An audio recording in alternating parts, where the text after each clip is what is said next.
وخصوصًا نوجّه هنايا الكلام نتاعي خصوصًا اللي عاشوا فترة السبعينات والثمانينات واللي عاشوا فترة ما بعد فتح الحدود. أنا أتذكّر في وهران قبل فتح الحدود مثلًا النسوة كانوا عندنا يلبسوا الكسا، الحايك.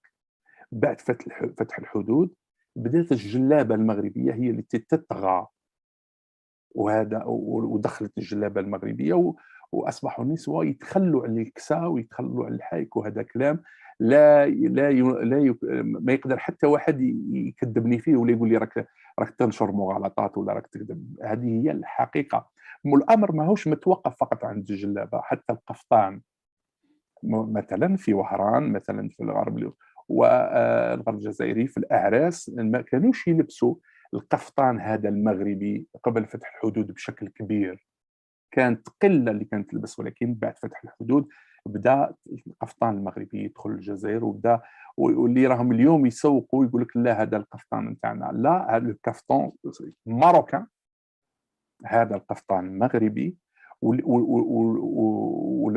والنسوة عندنا، النساء عندنا بداو يلبسوا القفطان بشكل كبير بعد فتح الحدود سنة 1988. أنا باش نوضحوا الأمور لأن هناك الكثير مثلًا طقوس الأعراس خصوصًا في الغرب الجزائري تغيرت بشكل كبير بعد فتح الحدود سنة 1988، بل وانتشرت بعض les coutumes تقاليد مخزنيه. رانا نشوفوا العراس مثلا في الغرب الجزائري خصوصا في وهران واللي تكون فيها النقافه مثلا هذه العماريه، والتقاليد هذه كلها تقاليد مغربيه مخزنيه، تقاليد طقوس ملكيه. هذه الطقوس ما كانتش عندنا احنا في الجزائر قبل لا ريوفرتور دو لا فرونتيير سنه 1988، وهذه حقيقه.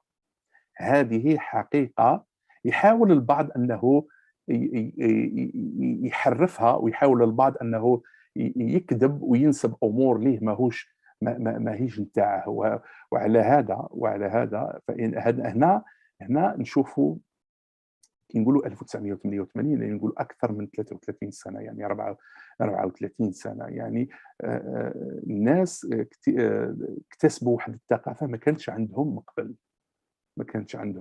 قبل منتشرة بشكل كبير، حتى في لي منيو تاع في الأعراس اللي كانت قبل في الغرب الجزائري قبل فتح الحدود، واللي كان بعد فتح الحدود الأمر تغيّر بشكل كبير، ووقع واحد التلاقح، وقع واحد اللقاء ما بين كيما يقولوا الناس بدات تنقل كيف لي tradition تاع الولائم، وكانوا وهادو